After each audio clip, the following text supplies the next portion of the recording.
Hey, Perry here. Today I'm going to talk about 3 audience segments you need to create if you want to make the most of Facebook advertising. So what you can see here is we have 3 distinct segments. We've got the cold audience, which is where you can reach people who haven't yet heard of you.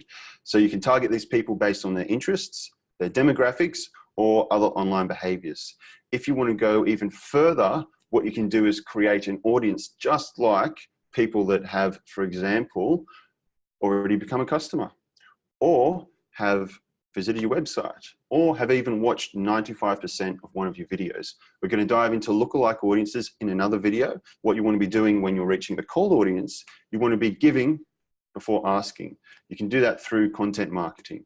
So what problems do your potential customers have, and how can you give them free information, educate them, build the trust, build the loyalty, so that when they become a warm audience, you've got their trust and you've got some credibility. So basically, these are people who have engaged with your page in some way or become a fan. So they could have watched more than 3 seconds of a video. They could have, for example, liked your page, commented on a post or an ad.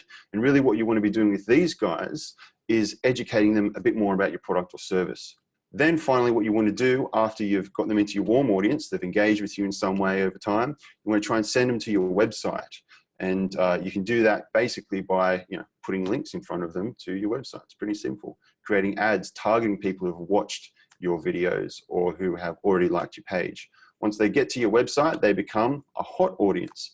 Now, what you want to do with these guys is you want to try and overcome some common objections or challenges. So for example, if they visited your website or you have them as a lead, you have their contact details, but they're not yet a customer, put your mindset in terms of what would be preventing them from actually becoming a customer. If it's price, you could offer a promotion, or you could, for example, put a case study in front of them to overcome their objections. So stay tuned as we dive into how to create each of these particular segments. If you have any questions, pop them below or shoot me a private message, and I might even feature them in one of my upcoming videos. Thanks for joining me, guys.